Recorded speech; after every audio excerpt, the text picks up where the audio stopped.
ایک صحابی نے سوال کیا حضور اکرم صلی اللہ علیہ وسلم سے کہ یا رسول اللہ فرمائیے ایمان کسے کہتے ہیں؟ آپ نے فرمایا جب تجھے نیکی خوش کرے اور گناہ تجھے غمگین کرے جان لے کہ تو مومن ہے. اذا سرتک حسنتک وساءتک سیئتک فانت مومن. جب تجھے نیکی اندر سے خوش کرے اور گناہ غمگین کرے فرمایا کہ جان لے کہ تو مومن ہے. ایک صحابی نے سوال کیا کہ ایمان کسے کہتے ہیں؟ فرمایا کہ ایمان اخلاص کو ہی کہتے ہیں. تو میں نے عرض کیا کہ ایمان کو ایمان کی علامتوں میں بیان کیا جائے تاکہ امت کو ایمان کی تعلیم صفات ایمانیہ سے دی جائے. امت کو ایمان کی تعلیم دو ایمانی صفات سے. امت کو ایمان کی تعلیم دو ایمانی صفات سے کہ ایمانی صفات کیا ہیں، ایمان کی علامتیں کیا ہیں. ایک جماعت آئی حضور اکرم صلی اللہ علیہ وسلم کی خدمت میں، 7 آدمیوں کی جماعت. آپ نے دیکھتے ہی سمجھ لیا کہ یہ ایمان والے ہیں. فرمایا ما انتم، اس لیے کہ اس زمانے میں ایمان سنتوں کی شکل میں ظاہر ہوتا تھا. اس زمانے میں لوگ کہتے ہیں کہ ایمان تو دل میں ہوتا ہے، ظاہر کو مت دیکھو، خبر نہیں کس کا دل کیسا ہے، دل کے حال کی تو ہمیں خبر نہیں. دیکھو میری بات دھیان سے سننا، دلوں میں ایمان کے وجود کی علامت، دلوں میں ایمان کے وجود کی علامت اتباع سنت ہے. جو آدمی سر سے لے کر پیر تک سنتوں کے ساتھ مزین ہو یہ اس کے دل میں ایمان کے ہونے کی علامت ہے. توجہ سے بات سننا بہت. جو شخص سر سے لے کر پیر تک سنتوں سے مزین ہو یہ اس کے دل میں ایمان ہونے کی علامت ہے. لیکن آج کل عام طور سے مسلمانوں میں یہ ایک غلطی عام ہو گئی کہ بھئی ظاہر کو مت دیکھو کسی کے، کیونکہ ایمان تو دل کی چیز ہے، وہ کسی کو نظر آ نہیں سکتا. وہ خود ہی مطمئن ہے کہ اگر میں ظاہری طور پر اتباع سنت پر نہیں ہوں تو کیا بات ہے، ایمان کی جگہ تو دل ہے. توجہ سننا بات. نہیں، دلوں میں ایمان کے وجود کا تقاضا ہے. یہ دلوں میں ایمان کے وجود کا یہ تقاضا ہے، دلوں میں ایمان کے وجود کا یہ تقاضا ہے کہ سنتیں اس کے ہر عمل سے ظاہر ہوں، سنت اس کے عمل سے ظاہر ہوں. یہ دلوں میں ایمان کے وجود کا تقاضا ہے. اور سے بات سننا، ایک کافر جس کا پیچھا ایک صحابی نے کیا، میری بات بہت جا کے سننی پڑے گی. ایک کافر جس کا پیچھا ایک صحابی نے کیا، حالانکہ اس کافر پر کہیں سے کہیں تک بھی کوئی اسلام کی علامت نہیں تھی، ایمان کی کوئی علامت. کافر ہے، یہ تلوار لے کر دوڑے اس کے پیچھے.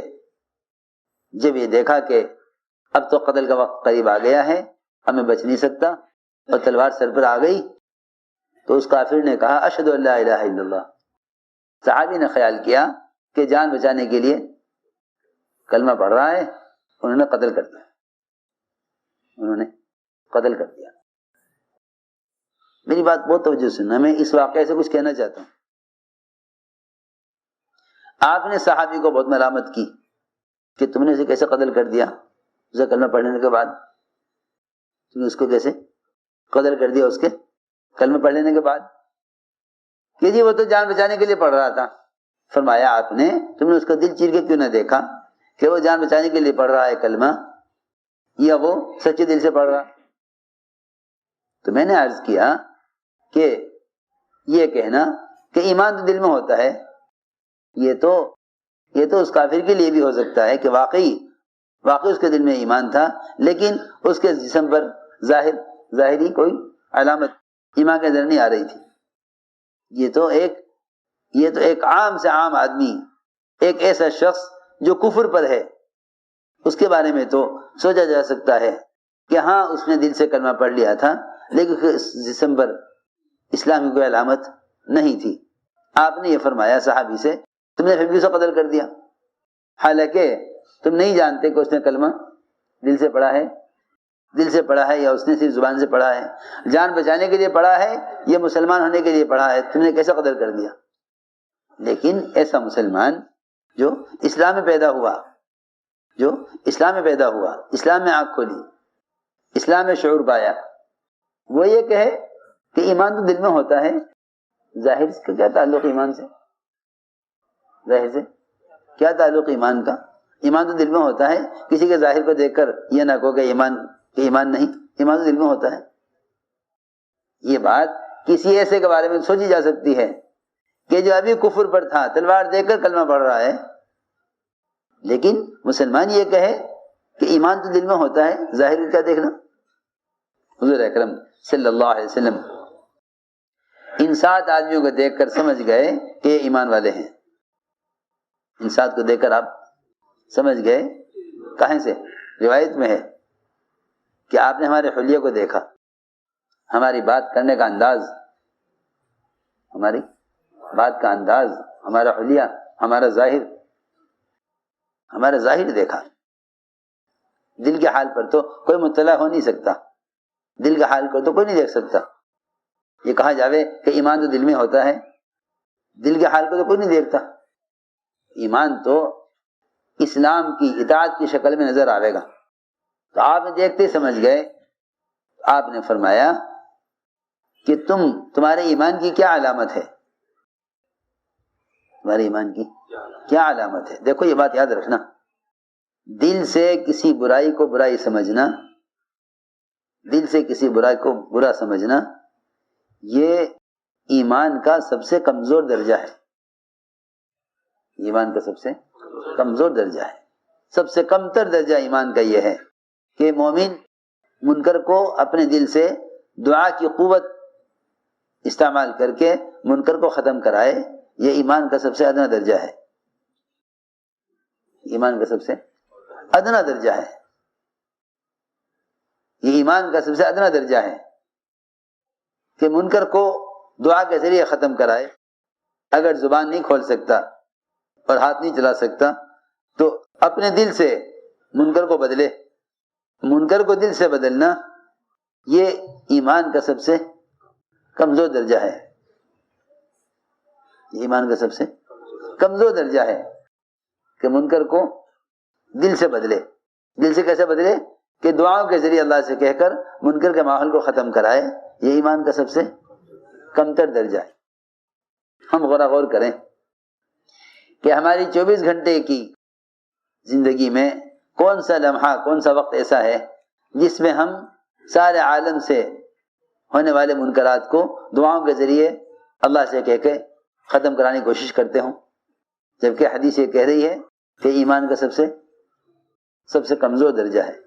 اگر یہ منکر کو دل سے نہیں بدلتا تو روایت میں ہے کہ پھر اس کے دل میں ایمان کا کوئی ذرہ باقی نہیں ہے۔ میری بات تو غور کرنا، میں اور آپ سوچیں کہ 24 گھنٹے میں سے کون سا وقت ہم پر ایسا گزرتا ہے، کون سا لمحہ، کون سا منٹ جس میں ہم کسی منکر کو دیکھ کر دل سے روتے ہوں کہ اے اللہ، زبان میں کھول نہیں سکتا ایسا منکر کا ماحول، یا میں ہاتھ سے اس کو بدل نہیں سکتا، یعنی قوت سے اور عہدے سے یا کسی طاقت سے، وہ میرے پاس نہیں، زبان میں کھول نہیں سکتا۔ اب آخری درجہ جہاد کا، وہ دل سے منکر کو بدلنا ہے۔ حضرت علی فرمایا کرتے تھے جہاد 3 قسم کا ہے، جہاد 3 قسم کا ہے، جہاد بالید، جہاد باللسان، جہاد بالقلب۔ 3 قسم کا ہے جہاد۔ اعلیٰ جہاد جہاد بالید ہے، ہاتھ سے جہاد، یہ طاقت نہ ہو تو پھر درمیانہ درجہ زبان سے جہاد کا ہے۔ زبان سے جہاد یہ ہے کہ منکر کرنے والوں کو اتنے معروفات بتلاؤ کہ ان کے دل سے ان کے معروفات انہیں منکرات سے روک دیں، اور اگر یہ بھی نہیں کر سکتے تو پھر سب سے آخری درجہ جہاد کا اور سب سے کمتر درجہ ایمان کا وہ یہ ہے کہ تنہائیوں کی دعاؤں کے ذریعے اللہ سے کہہ کر منکر کو ختم کرایا جائے۔ اگر یہ بھی نہیں کر رہا ہے تو اس کے دل میں ایمان کا کوئی ذرہ باقی نہیں ہے۔ اس سے اندازہ کر لو کہ ہم اجتماعی طور پر مسلمانی زمانے میں ایمان سے کتنا غافل ہے، ایمان سے کتنا غافل، سوچو تو صحیح. اس کیفیت کے نہ ہونے کے باوجود یہ کہتے ہیں کہ ایمان کی کیا ضرورت ہے، ایمان والے تو ہیں ہی ہم. جبکہ حدیث میں یہ ہے کہ اگر یہ منکر کو اپنے دل سے نہیں بدلتا تو پھر اس کے دل میں اس کے بعد کوئی ایمان کا درجہ باقی نہیں ہے. کہ اگر یہ منکر کو اپنے دل سے نہیں بدلتا تو پھر اس کے دل میں اس کے بعد کوئی ایمان کا درجہ باقی نہیں ہے.